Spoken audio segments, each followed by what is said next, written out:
ஜெயலலிதா அம்மாவுடைய அந்த கொடநாட்டில் வீட்டில் இப்படியெல்லாம் இருந்தார்கள். சினிமா துறை மந்திரியாக இருந்த கடம்பூர் ராஜு கிட்டவே இப்படி இருந்தார். ஆனால் அதே கடம்பூர் ராஜுடைய காலத்தினுடைய கோலத்தை பாருங்கள். அதோட இயக்குனர் சொல்லிட்டாரு 1 கோடி பேர் இந்த படத்தை பார்த்துட்டாங்க ஏற்கனவேன்னு சொல்லிட்டாரு. அதுக்காக தான் இன்னும் அது கொஞ்சம் மக்களை ஈர்க்கும் பண்ண என்ன பண்ணியிருக்காங்கன்னா ஓப்பனிங்காக அந்த சட்டசபையில் பண்ணார் பாருங்க, அதை ஓப்பனிங்காக வச்சுருக்காங்களே. இப்போ சிஎம்க்கு இது எப்படி சட்டசபை நிகழ்வெல்லாம் கூட வெளியே போடலாமா? அது மாதிரி பாலநிலம், கம்யூனிஸ்டோட பாலநிலத்தில் பாஜகலேருந்து ஆசாதி, நீட்லேருந்து ஆசாதி, மோடி அரசுலேருந்து ஆசாதி அப்படின்னு பாடல்கள் கோஷங்களை எழுப்பியிருக்கிறார். ஸோ இந்த கோஷம் என்பது வழக்கமாக காஷ்மீர் போன்ற தீவிரவாதிகள் எழுப்பக்கூடிய கோஷம். அந்த கோஷத்தை இப்போ கம்யூனிஸ்ட் இங்கே கொண்டு வர ஆரம்பிச்சாங்க. எப்படி பார்க்குறீங்க? அண்ணாமலை தனக்காக ஒரு நிலைப்பாடு எடுத்துக்கொண்டார். அவர் 2027 டிசம்பர் வாக்கில் கட்சி ஆரம்பிப்பார். அது வரைக்கும் இந்த மன்றத்தை வைத்து ஓட்டுவார். ஆனால் அந்த மன்றத்தை ஓட்டும் போது அண்ணாமலை இந்த 2 வார்த்தை நான் பிஜேபி இல்லை, நான் அவன் இல்லை, நான் அவன் இல்லை, நான் அவன் இல்லை என்று சொன்னாலும் நீங்கள் எங்கிருந்து வந்தீர்கள்?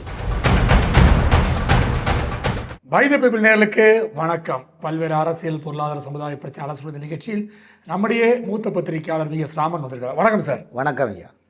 ஜனநாயக திருவிழா நேற்றுலேருந்து பார்த்தீங்கன்னா பயங்கரமாக கொண்டாட்டம். எல்லாமே அமைச்சர்கள்லாம் போயிட்டு குமுறி அழுகுறாங்க. எங்களுக்கு இடைப்படாத அமைச்சர் வேலையிலே இந்த படத்தெல்லாம் பார்க்கலாம், எங்களுக்கு அனுமதி கிடையாதெல்லாம் சொல்கிறாங்க. ஒரு மிகப்பெரிய விழாவாக கொண்டாட வேண்டும் அப்படின்ட்டு முந்தானத்து நைட்டே கூட்டமாக போயிட்டுருக்காங்க எல்லா இடத்துலையும், தேட்டரை நோக்கி திருவிழா கோலம் மாதிரி. எப்படி பார்க்குறீங்க இந்த ஜனநாயக திருவிழாவை? ஜனநாயகம் என்பது ஒவ்வொரு தேர்தலிலும் சரி, இடைத்தேர்தலும் சரி, நம்முடைய தமிழ்நாட்டில் பொறுத்தவரையும் பணநாயகம் என்ற நிலைப்பாடு தான். விஜய் அவர்கள் முதலமைச்சர் இருக்கின்றார். இன்றைக்கு ஜனநாயகம் படம் என்பது ஏற்கனவே தேர்தலுக்கு முன்பே அவர் எடுத்த படம். சென்சார் போர்டில் பிரச்சனை ஆச்சு. அப்புறம் பொங்கல் நேரத்தில் ரிலீஸ் பண்ண மாதிரி அது ஆன்லைனில் ரிலீஸ் ஆச்சு. எல்லாம் கம்பெனி எல்லாரும் பெரும்பாலும் எல்லாருமே படம் பார்த்துட்டாங்க. பட் இப்போ அவங்க ஆட்சியில் வந்திருக்கனால ஆட்சி அதிகாரம் தன் கையில் வந்துள்ளதால் ஜனநாயகத்தை என்ற திரைப்படத்தை ரசிகர்கள் பணம் கொடுத்து பணநாயக திருவிழாவாக அதை ஆக்கியுள்ளார்கள். இதே நீங்கள் திமுக ஆட்சியில் இருக்கும்போது இப்படி நீங்கள் பண்ண முடியுமா? அதிமுக ஆட்சி இருந்தால் எவ்வளோ ஆடம்பரம் பண்ண முடியுமா? போலீஸ் அனுமதி கொடுப்பாங்களா? ஒரு திமுக ஆட்சி வந்திருந்தா அவங்க ரெட் ஜெயின் ரிலீஸ் பண்ணிட்டு போயிருப்பாங்க. ரெட் ஜெயின் ரிலீஸ் பண்ணியிருப்பாங்க. ஆனால் விஜயுடைய நிலைமை என்ன? கொடநாட்டில் ஜெயலலிதா அம்மாவுடைய அந்த கொடநாட்டில் வீட்டில் இப்படியெல்லாம் இருந்தார்கள். அந்த செய்தித்துறை அந்த கடம்பூர் ராஜு கிட்ட அதான் சொல்கிறேன். கடம்பூர் ராஜு சினிமா துறை மந்திரியாக இருந்த கடம்பூர் ராஜு கிட்டவே இப்படி இருந்தார். ஆனால் அதே கடம்பூர் ராஜுடைய காலத்தினுடைய கோலத்தை பாருங்கள். அதே கடம்பூர் ராஜு பனையூரிலே சனிக்கிழமை சந்தையிலே, பனையூரிலே சனிக்கிழமை தோறும் கூடக்கூடிய பனையூர் சந்தையிலே அங்கு அந்திசாய் நேரம் கூட இல்லை, அடித்து பிடிச்சி தள்ளு முள்ளு போட்டு ஜல்லிக்கட்டு பார்க்க போகிறத மாதிரி அடித்து பிடிச்சி சட்டையெல்லாம் கரவாகி சட்டையெல்லாம் கிழிஞ்சாலும் பரவாயில்ல என்று சொல்லி காலங்களும் பாருங்கள். காலத்தினுடைய இதே ஜெயலலிதா அம்மா அத்தனை பேரையும் தன் வாசல் முன்பு இன்று போய் நாளை வாரா என்று ஒரு காலகட்டத்தில் மகாராஷ்டிராவுடைய சிவசேனா தலைவர் பால் தாக்கருடைய அவரை சந்திப்பதற்கு பெட்டி பெட்டியாக பணத்தை கொண்டெடுத்து மாதக்கணக்கில் தவம் இருப்பார்கள். அப்படியெல்லாம் அதே போல் ஜெயலலிதா அம்மையார் முதலமைச்சர் இருக்கின்ற போது ஒவ்வொரு சினிமா எடுக்கக்கூடிய படப்பிடிச்சுடைய நடிகர்களையும் காக்க வைத்து எவ்வளோ கஷ்டப்பட்டு சந்தித்த காலங்களும் உண்டு. ஆனால் அந்த கட்சியில் ஆண்டு அனுபவித்து பதவி சுகத்தை அனுபவித்து கொண்டு ஊழல் செய்து கொண்டு ஊழல்வாதிகள் போன்ற பாஸ்கர்வாதிகள் எல்லாம் இன்று பனையூர் சந்தையில் போய் கீவில் நின்று அடித்தாலும் பரவாயில்ல, காரி துப்புனாலும் பரவாயில்ல, உங்கள் தாவேக்காண்ட அந்த டர்க்கி டவுபல் என் தோளில் போட்டால் போகிறோம், உங்கள் கையால் புஷியானந்த் அவர்களே வருக, ஆது அர்ஜுனா அவர்களே வருக, செங்கோட்டன் அவர்களே வருக, இந்த கொடியை என் காரில் நாட்டுக, நாங்கள் பறந்து போக, நாங்கள் செய்யக்கூடிய இன்லீகல் தொழில் அனைவத்திற்கும் ஆளுங்க சென்ற பிராண்ட் முத்திரை குத்துக குத்துக, அது குத்துக, அது கரூராக இருந்தாலும் சரி, அது புதுக்கோட்டையாக இருந்தாலும் சரி, அல்லது தூத்துக்குடி மாவட்டம் கோயில்பட்டியாக இருந்தாலும் சரி, எங்கே இருந்தாலும் அந்த ஆளுங்க சென்ற பிராண்டு இருந்தால் போதும் என்ற சூடு சோரணை மானம் வெக்கம் இதெல்லாம் எந்த கடையில் கேட்கலாம் என்ற நிலைப்பாடு ஊழல் அமைச்சர்கள்லாம் அங்கு சங்கமித்துள்ளார்கள். அந்த சங்கமிப்பினால் தான் இன்றைக்கி தாவேக்கால ரசிகர் மன்றமே இன்றைக்கி கேட்குறேன், ஏங்க இவங்களெல்லாம் போய் சாத்தா எங்களை காலி பண்ணிவிடுவாங்க சார். ஏனென்றால் கரூர் மாவட்டம் புதுக்கோட்டை மாவட்டம் இன்னும் 1 வருஷத்துக்குள்ளே பாருங்கள் ரசிகர்களே அங்கே கட்சியில் இல்லாமல் இந்த டீம் ஃபுல்லாகவே விஜயபாஸ்கர் டீம் ஃபுல்லாக அதை கபலீகரம் பண்ணிடுவாங்க. அந்த அடிப்படையில் போல தான் ஜனநாயகம் திரைப்படத்தை யார் என்றால் மாட்டு கட்சியிலிருந்து யாரும் பார்த்தாங்களா? தாவேகாவில் மாற்றுக் கட்சியில் வந்த எந்த பிரமுகரும் இந்த ஜனநாயகம் படத்தை யாரும் பெருசாக பார்க்கல. உண்மையாக நிச்சயமாக உளப்பூர்வமாக தாவேகா மீது ஆணையாக விஜய் அவர்களுடைய நற்பணி மன்றத்தில் உள்ள ரசிகர்கள் தான் ஒவ்வொருத்தரும் சாரசாரியாக பாலபிஷேகம் ஏற்கனவே அதோட இயக்குனர் சொல்லிட்டாரு 1 கோடி பேர் இந்த படத்தை பார்த்துட்டாங்க ஏற்கனவேன்னு சொல்லியிருக்காரு. அதுக்காக தான் இன்னும் அது வந்து கொஞ்சம் மக்களை ஈர்க்கும் பண்ண என்ன பண்ணியிருக்காங்கன்னா ஓப்பனிங்கே அந்த சட்டசபையில் பண்ணாரு பாருங்க, அந்த படத்தை போட்டு தான் அதை பண்ணிட்டு தான் அது டைட்டிலே போட்டிருக்காங்க. சட்டசபையில் நிகழ்ந்த ஒரு நிகழ்வை ஒரு நல்ல HD கேமராவில் பதிவு பண்ணி அதை வந்து ஓப்பனிங்காக வச்சுருக்காங்களே. இப்போ சிஎம்க்கு வந்து இது எப்படி சட்டசபை நிகழ்வெல்லாம் கூட வெளியே போடலாமா அது மாதிரி? அதாவது சார், யார் கேட்குறது? பூனைக்கு யார் மணி கட்டுது, யார் கேட்பது? இப்போ அதிமுக திமுக ஆண்டு அனுபவித்து கொண்டவர்கள் அவர்கள் இன்று வந்து ஒவ்வொருத்தரும் முகவரி இல்லாத நிலைமையில் இருக்கிறாங்க. தான் தப்பித்தோம் பிழைத்தோம் என்ற நிலைப்பாட்டில் இருக்கிறாங்க. இன்றைக்கி தாவேகா என்பது புதிய ஆட்சி, புதிய வரவு, புது நெல் புது நாத்து என்ற பாரதிராஜாவுடைய படத்தின் பெயரை போல் இந்த ஆட்சி புதுசு. ஆகவே புதுசாக வரும்போது ரசிகர்கள் என்ன பண்ணால் நம்ம ஆட்சியில் வந்திருக்கிறோம், அவங்களும் ஆட்சியையும் ரசிகர் மன்றத்தையும் ஒன்றாக நினைக்கின்றார்கள்.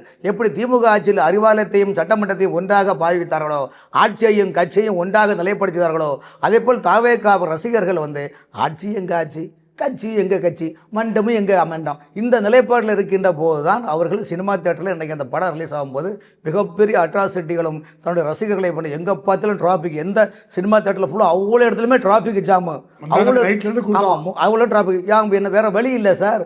அதாவது இதே ஆளுங்கட்சியாக இருந்தீங்கன்னா நீங்கள் எல்லாமே பண்ணுறீங்க, இதே எதிர்கட்சியாக நீங்கள் ஆட்சியிலே இல்லாததில் கட்சி ஆரம்பிக்கும்போது கரூர் நிலவரம் என்ன? தமிழ்நாடு முழுவதும் உங்கள் தேர்தல் பிரச்சாரம் தேதி கொடுத்தார்களா? உங்களுக்கு அனுமதி கொடுத்தார்களா? உங்களுக்கு கொடுக்கப்பட்ட ஒரு 50 பாயிண்ட் என்றால் நீங்கள் சென்றது 18 பாயிண்ட் தான், மீது பாயிண்ட் உங்களை போக முடியல. ஏன் போக முடியலன்னா போலீஸினுடைய நெருக்கடிகள். அங்கே போனால் கலவரம் வருமோ, அங்கே போனால் பிரச்சனை வருமோ, அங்கே போனால் கரூர் போன்ற சம்பவங்கள் துயர சம்பவங்கள் வருமோ, நமக்கு பிரச்சனை வருமோ என்ற நிலைப்பாடு தான் அவர்கள் தேர்தல் நேரத்தில் வந்து மனநிலையாக உள்ளார்கள். இன்றைக்கி ஆட்சியில் வந்துட்டாங்க 108 என்ற நிலைப்பாடு போல் இன்றைக்கி 108 அவங்க நிலைப்பாடு இருக்கிறனால திமுகவிலிருந்து கூட்டணி கட்சிகள் அங்கே வந்து ஆட்சி அமைத்து கொண்டிருக்கிறாங்க. ஸோ ஆட்சி அவர்களிடம் உள்ளது, அதிகாரம் தன் கையில் உள்ளது, காவல்துறை தன் கையில் உள்ளது, எல்லாம் தன் கையில் உள்ளதினால் உல்லாச வாழ்வே எனக்கே சொந்தம் தையடா தையடா தையடா என்ற நிலைப்பாடு தான் அவ்வளோ உள்ளதை தவிர்த்து இதனால் மக்களுக்கு என்ன வரும்? சரி, இன்னொரு விஷயம் பார்த்தீங்கன்னா, இப்போ இந்த தமிழக நிலையில் எப்படி இருக்கும்போது பார்த்தீங்கன்னா காக்ரோச் ஜனதா பார்ட்டி அது கொஞ்சம் கொஞ்சமாக ஆர்ப்பாட்டத்தை வந்து தமிழகத்திலையும் பரப்பி கொண்டு இருக்கின்றார். இப்போ கூட ஒரு வீடியோ பார்த்தேன், பாலன் இல்லம், கம்யூனிஸ்டோட பாலன் இல்லத்தில் வந்து பாஜகலேருந்து ஆசாதி, நீட்லேருந்து ஆசாதி, மோடி அரசுலேருந்து ஆசாதி அப்படின்னு பாடல்களை கோஷங்களை எழுப்பி கொண்டிருக்காங்க. அது ஹிந்தியிலலாம் கோஷம் எழுப்பிட்டு இருக்காங்க. அது எப்படின்னு தெரில, தமிழர்கள் தான் ஓடணும்பாங்க, ஹிந்தி எப்படின்னு தெரில. ஸோ இந்த கோஷம் என்பது வழக்கமாக காஷ்மீர் போன்ற தீவிரவாதிகள் எழுப்பக்கூடிய கோஷம். அந்த கோஷத்தை இப்போ கம்யூனிஸ்ட் வந்து இங்கே கொண்டு வர ஆரம்பிச்சிட்டாங்க. எப்படி பார்க்குறீங்க? கம்யூனிஸ்ட் என்பது வந்து இந்தியாவிலே இப்போ எங்கேயும் கம்யூனிஸ்ட் கிடையாது சார். கழுது தேஞ்சி கட்டெரும்பு போன தேய்புரை ஆகிவிட்டது. திருப்பூரில் கம்யூனிஸ்ட் இருந்தது, மேற்கு வங்கத்தில் கம்யூனிஸ்ட் இருந்தது, கேரளத்திலும் கம்யூனிஸ்ட் இருந்தது. இப்போ இந்தியாவில் எங்கேயா கம்யூனிஸ்ட் இருக்குதா? இல்லை. ஆனால் மேடை பேச்சை பாருங்கள், கம்யூனிஸ்ட் பேசுவோம் பாருங்கள். ஆலந்தை பாருங்கள், போலந்தை பாருங்கள், பின்லாந்தை பாருங்கள், நெதர்லாந்தை பாருங்கள், அங்கெல்லாம் வீழ்ந்தது கம்யூனிசம். இந்தியாவில் இருக்கிறதா ஒரிஜினல் சென்று முகவரியே இல்லாத, ஃப்ரம்மும் இல்லை டூவும் இல்லாத ஒரு நிலையப்படுத்தான் கம்யூனிஸ்டவாதிகள். அவர்கள் இன்னைக்கு இந்தியா கூட்டணி என்ற கூட்டணியே இன்னைக்கு கிடையாது. எல்லாரும் பிச்சு தனித்தனியாக போயிட்டாங்க. ஸோ அதனால் இந்த காக்ரோச் என்ற நிலைப்பாடு செயற்கையான கருத்தரிப்பு தான். செயற்கையான முறையில் கருத்தரிக்கப்பட்டு இந்த தேசத்தை பிளவுபடுத்த வேண்டும். பாஜக ஆட்சியை வந்து எப்படி நேபாளத்தில் இளைஞர்களை வைத்து புரட்சி செய்தார்களோ, பங்களாதேசத்தில் இளைஞர்களை வைத்து புரட்சி செய்தார்களோ, அதே போல் இந்தியாவினுடைய இறையாண்மைக்கு கேள்விக்குறியாகி எங்களுக்கு ஒன்றுமே இல்லாத பிரச்சனை நீட்டு என்பது அது ரத்து பண்ண முடியாது. ஏன்னா நீட்டை ரத்து செய்தால் தனியார் மருத்துவக் கல்லூரிகள் நோட்டை எண்ணலாம். அந்த தனியார் மருத்துவக் கல்லூரி யாருன்னா திமுக அதிமுக தான் தமிழ்நாட்டில் அதிகமாக நடத்துகிறாங்க. அதில் இதெல்லாம் சதி வேலைகள் பின்னி இளைஞர்களை பிரெயின் வாஷ் செய்து எங்கிருந்தோ ரெடி பண்ணி ஒரு ரெடிமேடாக செட்டப் பண்ணி இதுக்கு 20 நாளாக ராகுல் காந்தி வெளிநாட்டில் சென்று எல்லாம் ஏற்பாடு செய்து ரெடிமேடாக இந்த மிகப்பெரிய போக்கிரித்தனத்தையும் சமூக உரைச்சலையும் தேச உரைச்சலை ஈடுபடுத்தி கொண்டு அதுக்கு காங்கிரஸ் கட்சி சொல்லுது நாடாளுமன்றத்தில் இது சம்பந்தமாக காக்ரோச் அந்த இளைஞர்கள் போராட்டத்திற்கு இதுக்கு சம்பந்தமாக நாடாளுமன்றத்தில் விவாதம் செய்யுங்களும் அதுக்கு ஒரு போராட்டம். அப்போ எப்படி ரெடிமேடாக செட் பண்ணுறாங்க பார்த்தீங்களா? அந்த ரெடிமேடு செட்டப் வந்து தமிழ்நாட்டில் இளைஞர்களை இங்கேருந்து தூண்டி விட்டு பண்ணலான்னு பார்த்து அதுக்கு வந்து கருவாக யூஸ் பண்ணது கம்யூனிஸ்ட் கட்சிக்காரங்க பண்ணுறாங்க. ஆனால் கம்யூனிஸ்ட் கட்சிக்காரர் பண்ணுறாலும் தமிழ்நாட்டு மக்களிடம் இது பெருசாக எஃபெக்ட் இல்லை. காரணம் என்றால் இதே திமுக உடனே அதில் லாபம் பண்ண பார்க்குது.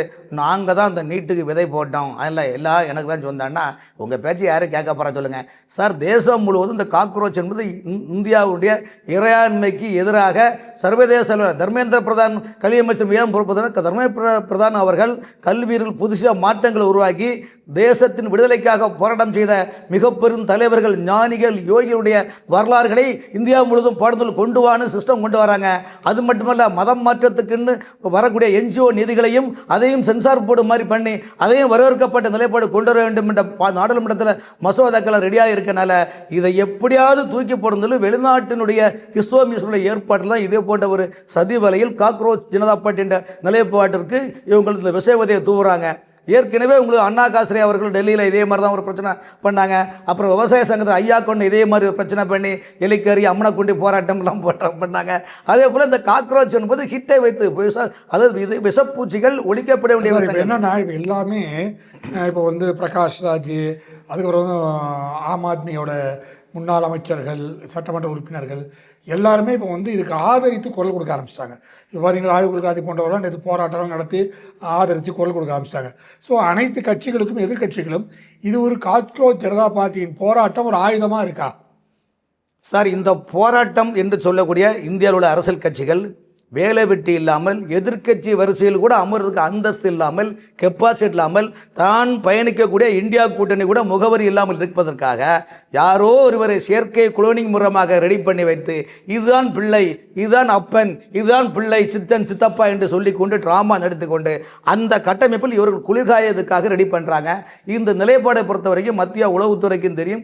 மத்திய அரசு எதிர்கொண்டு இதை தாக்கும். காரணம் என்றால் இன்றைக்கி டெல்லியில் என்ன பண்ண ஆளுநர், துணையாளர் என்ன பண்ணியிருக்காங்க, டெல்லி மாநகராட்சியினுடைய டெல்லி மாநகர காவல்துறை ஆணையருக்கு என்ன போட்டிருக்காங்கன்னா, அந்த குண்டாஸ் எல்லாம் பார்த்தீங்களா, தேச விரோத செயல்களில் ஈடுபடுபவர்களுக்கு உடனடியாக சிறை தண்டனைங்கிற ரூல்ஸும் ஆளுநரே டெல்லியினுடைய துணை ஆளுநர் டெல்லி மாநகர காவல்துறை ஆணையருக்கு இன்று உத்தரவு கொடுத்துள்ளார். அப்படி என்றால் நடக்கக்கூடியதை நீங்கள் பொறுத்திருந்து பாருங்கள். காரணம் அந்த பிரச்சனைகளை பார்த்தீங்கன்னா போராட்டத்தில் காவல்துறை அடித்தவர்கள், காவல்துறை தள்ளி போட்டவர்கள், காவல்துறை வாகனங்கள், பொது சொத்துல சேதமடைத்தவர்கள் யாரையும் காவல்துறை பார்த்து கொண்டு சும்மா இருக்காது. இவங்களை இப்படியே வளரவிட்டால் பங்களாதேசத்தில் என்ன நிலைமை, சோத்துக்கு சிங்கடிக்கிறாங்க, நேபாளத்தில் சோத்துக்கு சிங்கடிக்கிறாங்க. அந்த ரெண்டு நாட்டிலும் இன்னைக்கும் பாரத பிரதமர் தான் உதவிக்கரம் நீட்டிக் கொண்டிருக்கின்றார். 144 கோடி மக்கள் தொகை இந்தியாவில் மிக பெரும் கலவரத்தை ஏற்படுத்தி வன்முறையை ஏற்படுத்தி இந்தியாவுடைய வளர்ச்சியை சீரழிக்கலாம் என்று அமெரிக்காவுடைய பேக்ரவுண்டுகள் இருக்கு சார். நீங்க சாதனை, ஏன்னா அமெரிக்கா நாடு 100 ஆண்டு காலமாக உலகத்தை ஆள்குளிர் ரவுடி தங்க தலைவர் யார் என்றால் அமெரிக்கா என்ற நிலைப்பாடு இருக்கின்றது. ஆகவே இதுக்கெல்லாம் காரணம் அமெரிக்கா தான். அமெரிக்கா மெயின் ரோல் இருக்கு சார் இந்த விஷயத்தை. ஏனென்றால் ஏற்கனவே அந்த சிந்தூர் ஆபரேஷன்ல பாகிஸ்தானுக்கு வித்த அந்த விமானத்தை வந்து இந்தியா சுட்டு வீழ்த்தியது, அதில் அமெரிக்கா தான் வித்தது. அதுலேயும் பெரிய இமேஜ் அவங்களுக்கு ஆடுப்பதுக்கு. அதன் பிறகுதான் 50% வரியை போட்டார்கள், சைனாவுக்கு 100% போட்டார்கள். நம்முடைய பாரத பிரதமர்கள் சைனா அதிபரையும் பார்த்தார், ஜப்பான் அதிபரை பார்த்தார், ரஷ்யா அதிபரையும் பார்த்து இந்த பிரச்சனையை சுமூகமாக கையாண்டார்கள். ஆகவே எது எடுத்தாலும் இந்த ஆளு சைலண்டா இருக்கு, பிரதமர் சைலண்டா இருக்கிறாரே, அப்போ ஏதாவது ட்ரீட்மெண்ட் பார்ப்போம் என்று காக்ரோச் மூலமாக, விஷப்பூச்சிகள் மூலமாக இங்கு எப்படி செயற்கையாக கொரோனா என்ற வைரலை பரவவிட்டு அதற்கு மிகப்பெரிய உலகம் முழுவதும் பயந்து எடுத்து இருந்தார்களோ அதே போல் இந்தியாவில் மிகப்பெரும் கலவரத்தை ஏற்படுத்தி இந்தியாவுடைய கட்டமைப்பையும் இந்தியாவுடைய பொருளாதாரத்தையும் சீரழிப்பதற்காக, இளைஞர்களுடைய ஒற்றுமை சீர்குலைத்து செயல்படுவதற்காக, இதன் மூலம் குளிர்காய்ந்து நானே நாட்டமை செய்கிறேன், உங்க நாட்டில் என்ன பிரச்சனை என்று கட்ட பஞ்சாயத்து செய்வதற்காக அமெரிக்காவுடைய நீங்க சொல்றீங்க இதெல்லாம் தேச விரோதிகள், தேச விரோத அமைப்புகள், இளைஞர்கள் வந்து செயல்படுவதெல்லாம் கட்டுப்படப்படுவது எல்லாம் குற்றச்சாட்டு இருக்கு. ஆனால் இன்னொரு விஷயம் பார்த்தீங்கன்னா வீத லீடர்ஸ் அண்ணாமலை அவர்கள் வந்து இது வந்து இளைஞர்களை வந்து கட்டுப்படுத்துறீங்க, இதில் வந்து மற்ற அமைப்புகள்லாம் ஊடுருவுறாங்க அப்படிலாம் சொல்லியிருக்காரு. எப்படி பார்க்குறீங்க இதை? திமுகவிலிருந்து வைகோ பிரிஞ்சவுடன் திமுகவுக்கு ஆதரவாகவா வைகோ நடத்தினார் கட்சி? திமுக பெட்டி எவ்வளவு கழுவி ஊற்றணுமோ அந்த அளவு தான் கழுவி ஊற்றினாங்க. அதே திமுகவில் இன்று ஒரு சீட்டுக்காக அந்த இருந்து எல்லாமே அந்த கட்சியை கூட அடமான வச்சு இன்னைக்கு ஒரு லெட்டர் பேடான ஒரு நிலைப்பாடு இருக்குள்ளது. அதே போல் பாஜக வெளியில் சென்ற உங்களுக்கு சுந்தர் சிங் வகலா தெரியும், எடியூரப்பா தெரியும், உமா பாரதி அவர்கள் தெரியும், உத்தரப்பிரதேசத்தில் கல்யாண் சிங் அவர்களெல்லாம் சென்றவர்களுடைய நிலைமை என்ன என்று உங்களுக்கு விடுறேன், உங்கள் பார்வையில் விடுறேன். இப்போ அண்ணாமலை அவர்கள் அண்ணாமலை என்ன சொல்கிறாரு, மற்ற இந்தியா மாநிலத்தில் உள்ள பாஜக தலைவர்களுடைய நிலைப்பாடு வேறு, தமிழ்நாட்டின் கட்டமைப்பு வேறு. தமிழ்நாட்டை பொறுத்தவரையிலும் தமிழ் கலாச்சாரம் பண்பாட்டு மையம் கொண்டு இதை வைத்து தான் இங்கே அரசியல் செய்ய வேண்டும். ஆகவே எனக்கு ஒரு வாய்ப்பு தாருங்கள்னு பல முறை டெல்லியில் உள்ள தலைவர்களை சந்தித்து அவர் கேட்டார். ஆனால் பாஜகவுக்குன்னு ஒரு அஜெண்டா இருக்குது, ஒரு கோட்பாடு இருக்குது. அதோட பாஜக எடுத்தேன் கவுத்தேன்ட்டு நீங்கள் நினைக்க முடியாதுன்னா ஆர்எஸ்எஸ் அவருடைய இன்வால்வ் இருக்குது. இப்போ உதாரணத்துக்கு தங்கமணி அவர்களும் வேலுமணி அவர்களும் என்னை தமிழ்நாட்டுக்கு பாஜக தலைவராக போடுங்கள் என்று 3 மாதமாக கெஞ்சிட்டு இருக்கிறாங்க. ஆனால் அதற்கு என்ன டெல்லி என்ன சொல்கிறது, துணைத் தலைவர் வேண்டுமானால் போடலாம். எப்படி என்றால் அண்ணாமலை காவல்துறை அதிகாரி இருந்த அண்ணாமலையை அவருக்கு தமிழ்நாட்டுக்கு துணைத் தலைவராக போட்டப்பறம் தான் தலைவராக்குனாங்க. அதே போல் உங்களுக்கு தவிர ஏன்னா ஆர்எஸ்எஸ் உடைய ஒரு கண்ட்ரோல் இருக்கனால திராவிட சிந்தனை உள்ளவர்களுக்கு இப்போ நயனார் நாகேந்திரன் வந்துள்ளார், அவர் இந்துத்துவவாதி தான், ஆனால் திராவிட சிந்தனையாளர். அப்படிங்கும்போது பெருசாக நீங்கள் அவருக்கு வந்து ஆர்எஸ்எஸ் கேம்ப்லாம் முடிச்சுட்டு வந்தார். பட் இருந்தாலும் அவருடைய சிந்தனை எல்லாமே திராவிட இயக்கத்தில் பயின்றவர், அமைச்சராக இருந்தவர். அந்த அடிப்படையில் வேலுமணி அவர்கள் என்னதான் இந்துத்துவவாதி, என்னதான் கொங்கு கவுண்டராக அவர் இருந்தாலும், தென் கொங்கு மண்டலத்தில் அவர் ஆட்சி அவங்க அதிகாரத்தை கைப்பற்றினாலும் அவருக்கு கொடுக்கப்பட்டுள்ள சட்டமன்ற தேர்தலில் அவர் ஒருத்தர் தான் ஜெயிச்சார். அது நீங்கள் புரிஞ்சுக்கணும். அந்த அடிப்படையில் பார்க்கும்போது அவர் இன்று வரையிலும் பாஜகவிற்கு துணைத் தலைவராக தரேன் நீங்கள் வாங்கன்னு நிலைப்பாடு தான். அவர் வந்து தவைக்காலம் போகாமல் அதிமுகலும் போகாமல் மதிமேல் பூனையாக வேலுமணி அவர்கள் உட்கார்ந்து கொண்டிருக்கின்றார். ஆகவே கடந்த காலத்தில் கசப்புகள் பாஜகவுக்கு தெரியும். டெல்லி உள்ள பாஜக என்ன நினைக்குதுன்னா, தமிழ்நாட்டில் உள்ள இப்போ இருக்கிற பிஜேபி தலைவர்களுக்கு நம்ம ஒன்றும் சொல்ல முடியாத சூழ்நிலைகள். அண்ணாமலை தனக்காக ஒரு நிலைப்பாடு எடுத்துக்கொண்டார். அவர் 2027 டிசம்பர் வாக்கில் கட்சி ஆரம்பிப்பார். அது வரைக்கும் இந்த மன்றத்தை வைத்து ஓட்டுவார். ஆனால் அந்த மன்றத்தை ஓட்டும் போது தமிழ்நாடு தனித்துவம் எப்படி திராவிட பொது உடைமை எப்படி பேசுகின்றார்களோ, பழநெடுமாறன் எப்படி பேசுகின்றாரோ, சீமான் எப்படி பேசுகின்றாரோ, கலைஞர் எப்படி பேசுகின்றாரோ, ஸ்டாலின் எப்படி பேசும், அதே போல் அண்ணாமலையும் இந்துத்துவவாதியாக இருந்தாலும் பாஜக தலைவராக இருந்தாலும் இன்று தனக்கொன்று கட்டமைப்பு உருவாக்கி கொண்டு சொல்கிறார். அவர் தனித்துவமான ஒரு தமிழ்நாட்டு கலாச்சாரத்தை கையில் எடுத்து நீங்கள் வந்து காக்ரோச் வந்த போராட்டவர்களுக்கு நீங்கள் அதுக்கு விளக்கம் சொல்லணும். விளக்கம் எப்படி சொல்ல முடியுங்க? உங்கள் வீட்டை பூட்டை அடித்து உடைச்சிட்டு போவோம், அவனுக்கு ஒரு பிள்ளா எழுந்திராய் வேமுலை நஞ்சுண்டு நாரியமக்கே படைதரவான திருப்பாயை படிச்சுட்டு இருக்க முடியும்னு சொல்லுங்கள். அதனால் அண்ணாமலை இன்னைக்கு தமிழ்நாட்டுடைய தனித்துவமாக எடுத்து ஒரு நிலைப்பாடை கொண்டு வைக்கிறார். அண்ணாமலைக்குன்னு ஒரு அமைப்புகள் இருக்கின்றன. ஆனால் அண்ணாமலை நிலைப்பாடு என்னவென்றால், விஜய் அவர்களுக்கு இன்னும் ஒரு வருஷம் பார்த்தோம்னா ஆட்டோமேட்டிக்காக பேர் அவருக்கு கெடும். மக்கள் அவருக்கு என்னடா இவருக்கு போய் ஓட்டு போட்டுமா என்று பார்ப்பாங்க. அந்த நேரத்தில் நம்ம இயக்கத்தை கட்சியை ஆரம்பிச்சிட்டோம்னா அந்த அமைப்பான அந்த அவரை வெறுக்கிற மக்களுடைய வாக்குகள் நமக்கு துண்டா கிடைக்கணும்னு நினைக்கிறாரு. ஸோ இந்த நிலைப்பாடு தான் விஜய் அண்ணாமலையுடைய ஒரு மனநிலை இருக்கின்றது. அந்த மனநிலை இப்போ அதிமுகவை பொறுத்தவரை இனிமேல் எதிர்காலம் என்பது இல்லை. அதிமுகவை எல்லாமே கதை, திரைக்கதை, வசனம், டீராந்திர எப்படியோ அதே மாதிரி மொத்த வசனம் எழுதி எடப்பாடி அதுக்கு கதை எழுதிட்டார், முடிஞ்சு போச்சு.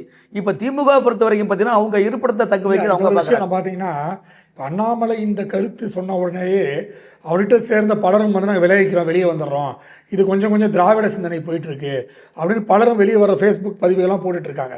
ஸோ அவர் கூட வரவங்க கரைஞ்சிட்டு இருக்காங்க. அவர் கூட இல்லை, அதுக்கு ஒன்று சொல்கிறேன், அவர் இந்த அறிக்கை அவர் கொடுத்துருக்க வேண்டிய அவசியம் கிடையாது. ஏன்னா அவர் எப்படியும் 2 வருஷம் கட்சியை ஆரம்பிக்க போகிறாரு. அதனால் தமிழ்நாட்டுடைய கலா யதார்த்தத்தை பார்த்து கொண்டு அது மௌனமாக இந்த நேரத்தில் பயணித்தா அதனால் ஏன்னு கேட்டிங்கன்னா, இப்போ அர்ஜுன் சம்பத் யார், ராம ரவிக்குமார் யார், ஆர்டி பிரபு யார், எஸ்வி ஸ்ரீதர் யார், இவங்கெல்லாம் இந்து இயக்கத்தினுடைய தலைவர் தானே. ஆனால் இவங்களுடைய மதர் டாக்குமெண்ட் யார், இந்துமணி தானே. இவங்களுடைய தாய் வீடு இந்துமணி தானே, இவங்களுடைய தாய் வீடு ஆர்எஸ்எஸ் தானே. அப்படி என்னதான் இருந்தாலும் ஆர்எஸ்எஸ் இயக்கத்தை பற்றியோ இந்து இயக்கங்களை பற்றியோ நீங்கள் தேவையில்லாம பேசினால் அவர்களை பொறுத்து கொள்ள முடியாது.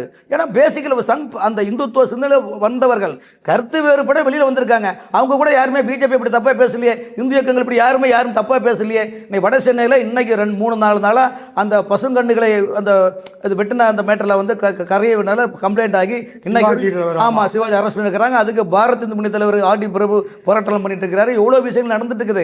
ஆனால் கூட அவங்க யாரும் பிஜேபி இப்படி விமர்சனம் பண்ணலையே. அப்படிங்கின்ற போது தமிழ்நாட்டில் துணைத் தலைவராக இருந்து தலைவராக இருந்து பல ஆண்டு காலம் பண்ணி எக்கனாமிக்கில் மிகப்பெரிய சோர்ஸை உருவாக்கி உங்களுக்கு முகவரி கொடுத்தது அவர் எக்கனாமிக் சோர்ஸா, கட்சியோட எக்கனாமிக்கல் சோர்ஸா? இல்லை, தன்னைத்தானே வளர்த்து கொண்டதும் பிஜேபி தானே. அப்போ பிஜேபி வளர்க்கும் போது எக்கனாமிக் ஆட்டோமேட்டிக்காக வருமா இல்லையா? வரப்புயர நீர் உயரும், நீர் உயர நெல் உயரும், நெல் உயர குடி உயரும், குடி உயர கோன் உயரும் என்பது மாதிரி இன்னைக்கு உள்ள பாஜக தமிழ்நாட்டில் பொறுத்த வரைக்கும் அந்த அண்டை உள்ள சித்தாந்தவாதிகள் வேறு, அண்டை உள்ள சனாதனவாதிகள் வேறு. ஆனால் இன்னைக்கு வரக்கூடிய கடந்த ஒரு 7-8 வருஷமாக வரக்கூடிய தமிழ்நாட்டோட பாஜக தலைவர்கள் எல்லாமே செல்ஃப் சர்வீஸான ஒரு நிலைப்பாட்டை வைத்து தான் அவர்கள் வருகின்றார்கள். ஏன் அப்போ வந்து இன்னைக்கு எம்எல்ஏ சீட் அவர் கொடுக்கல? எம்எல்ஏ சீட்டு நடந்த சட்டமன்ற தேர்தலில் 27 பேர் சீட்டு கொடுத்தாங்க. ஃபைனலாக அந்த லிஸ்ட்டை வந்து பல முறை டெல்லிக்கு போச்சு. பிரதமர் அதை பார்க்குறாரு. பார்க்கும்போது என்னங்க அண்ணாமலை பேர் இல்லைன்னு கேட்டுறாரு. அப்போ அண்ணாமலை பேர் இல்லாத போது என்னன்னு உள்துறை அமைச்சர் அமித்ஷா அவர் கேள்வி கேட்குறாரு. அமித்ஷா அவர்கள் 1/2 மணி நேரம் வெயிட்டிங்கில் இருங்கன்னு சொல்லிட்டு அங்கேருந்து ஒரு லிஸ்ட்டு கொடுக்குறாரு. இங்கே பாருங்கள் இவ்வளோ விஷயங்கள் இருக்குது, இந்த மாதிரிலாம் இருக்குதுன்னு. பிரதமர் அவர்கள் சைலண்ட் ஆகிட்டார். அதன் பிறகு இவங்க தேர்தல் முடிஞ்ச பிறகு சில இதெல்லாம் சொல்லும்போது சரிங்க நீங்கள் போயிட்டு வாங்க, எங்கே இருந்தாலும் நீங்கள் வாழ்க என்ன நிலைப்பாடு சொன்னார். ஆகவே அண்ணாமலையுடன் பயணிக்கக்கூடியவர்கள் இந்துத்துவவாதிகள், அவர்கள் அந்நிய சக்திகள் அல்ல, தேச சிந்தனையாளர்கள். அப்படிக்கின்ற போது தமிழ் கலாச்சாரத்துக்கும் இந்த நாட்டு இறையாண்மைக்கு எதிராக யார் பேசாலும் அண்ணாமலையுடன் இருக்கக்கூடிய யாரும் பொறுத்துக்கொள்ள மாட்டாங்க. ஏன்னா அவங்களும் ஒரு பேசிய சிந்தனையாளர்கள். ஆகவே இந்த காக்ரோச் விவகாரத்தில் நாட்டுக்கு தேசத்துக்கு விரோதமான போராட்டக்கூடியவர்களை நாம் ஆதரிக்க வேண்டிய அவசியம் கிடையாது. அப்படி அவசியம் இருந்தால் உங்களிடம் இருக்கக்கூடிய எல்லாருமே வெளியே வரக்கூடிய வாய்ப்புகள் இருக்குது. ஆகவே இப்படிலாம் நீங்கள் பண்ணிட்டீங்களா? ஏற்கனவே கல்யாண் சிங், எடியூரப்பா, உமாபாரதி, சுந்தர் சிங் வகையோட பட்டியலில் வந்துவிடக்கூடாது என்பது எங்களை போன்றவருடைய கருத்து. காரணம் என்றால் பத்திரிகையாளர்களும் சரி, அன்றைக்கி எழுத்தாளர் ஷியாம் கூட சொன்னார், மணி கூட அவர்கள் சொன்னார், பழக்கற்பட சொன்னார், அண்ணாமலையே குறை தூண்டி இடப்பட வேண்டாம், அவருக்கு டீம் இருக்குதுன்னு. ஸோ இந்த டீம் நீங்கள் பக்குவமாக கொண்டு போகணுன்னா இது போன்ற தேசத்துக்கு எதிராக போராட்டம் செயல்படக்கூடியவர்களை ஆதரித்து அவங்களுக்கு பால் ஊட்டி, மோர் ஊட்டி, தயிர் ஊட்டி, உரம் போட வேண்டிய அவசியம் இல்லை என்பது என்னுடைய நிலைப்பாடு. இல்லை, இதே மாதிரி தொடர்ந்து அவர் ஏன்னா ஏற்கனவே நீட்டுக்கு ஒரு பிரச்சனை ஏற்கனவே சொன்னார், அது மாதிரி மும்மொழி கொள்கைக்கு ஒரு விஷயம் பேசினார், திருப்பி இது மாதிரி இதுக்கு பேசுகிறார். ஸோ தன்னை பாஜகவின் பி டீம் இல்லை என்று காட்டுவதற்கு ரொம்ப முனைகிறாரோ? இதே மாதிரி தான் தாவேகா கட்சி ஆரம்பித்தோடனே அண்ணன் தொல் திருமாவளவன் கூட சொன்னார், தாவேகா பிஜேபி பி டீம் சொன்னாங்க, முக ஸ்டாலின்னு சொன்னார், உதயநிதின்னு சொன்னார். இன்றைக்கி தேர்தல் வந்துச்சு, அவங்க ஆளுங்கட்சியாக வந்தது. அப்போ குறைகளை சுட்டி காட்டுறோம். நிறைகளை சரி 2 மாதம் தான் அவங்களுக்கு ஆட்சிக்கு வந்திருக்காங்க. இப்போ எல்லா தொலைக்காட்சியிலும் நீங்கள் பார்த்தீங்கன்னா பொதுவாக விவாதம் நடத்துகிறாங்க. அந்த விவாதத்தில் வல்லரசாருன்னு நிறைய பேரை கூப்பிட்றாங்க. இப்போ வல்லரசார் யாரும் பெருசாக கூப்பிடல. என்ன சொல்கிறாங்கன்னா, இப்போ திமுகவை திட்ட முடியாது, அவங்க ஆட்சியில் இல்லை, அதிமுக திட்ட முடியாது, அவங்க ஆட்சியிலே இல்லை. அப்போ தாவேக்கா தான் ஆட்சியில் இருக்குது. தாவேக்கா எத்தனை மாதம்? 2 மாதம் தான் ஆட்சி. யாரை நீங்கள் திட்ட முடியும்? என்ன பேச முடியும்? குறைகளை சரி செய்யுங்கள் என்று அட்வைஸ் தான் சொல்ல முடியும் தவிர்த்து அதை ஒரு குற்றமாக, அது ஒரு எதிரான ஒரு நிலைப்பாடு கொண்டு வர முடியாத ஒரு சூழல் இருக்குது.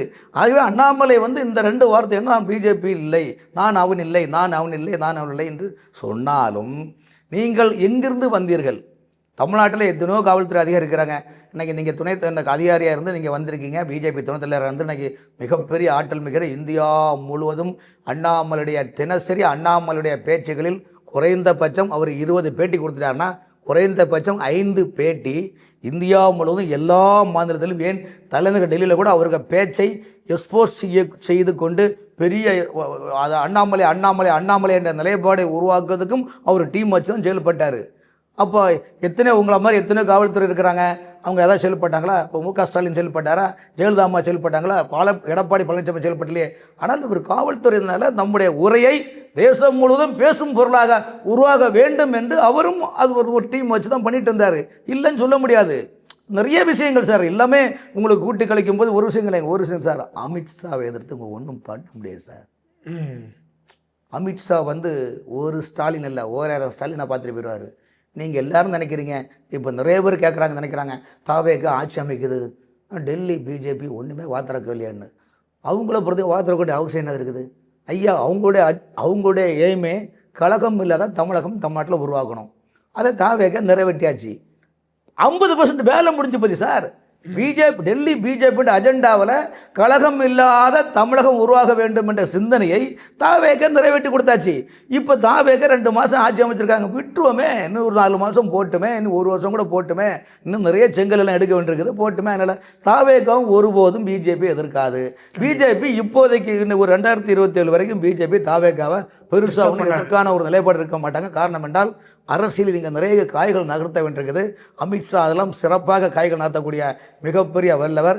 25 ஆண்டு காலம் போராட்டம் செய்து மேற்கு வங்க மாநிலம் மம்தா பானர்ஜியுடைய கோட்டை என்ற அந்த கோட்டையை உடைச்சி பீஸாக்கி இன்னைக்கு 70 எம்எல்ஏ எதிர்கட்சியாக இருந்தக்கூடிய நிலைப்பாடு உள்ள மம்தா பானர்ஜி கட்சியே இன்னைக்கு சமாதி நிலைமையில் இருக்கும்போது தமிழ்நாட்டில் எவ்வளோ பெரிய பெரிய கட்சியில் அங்கே வந்துட்டு போயிட்டாங்க சார். வந்து ஆனப்பட்ட திமுகவே இன்னைக்கு பிஜேபியில் கூட்டணி போகலாமா, ஒரு 5 மத்திய மந்திரி வாங்கி போஸ்டிங்கில் இருக்கலாமான்னு மனநிலை அங்கே இருக்குது சார். ஊடகங்கள் வெளிச்சம் போட்டு காட்டுது சார். அதில் போக போக தெரியும், இந்த பூவின் வாசம் புரியும் என்பது நிலைப்பாடு சார். கண்டிப்பாக சார். நேரத்தை ஒதுக்கி பேட்டி எழுதி மிக்க மகிழ்ச்சி. நன்றி. மகிழ்ச்சி. நேரில் மீண்டும் அடுத்த நிகழ்ச்சியில் சந்திப்போம். அதுவரை நன்றி, வணக்கம்.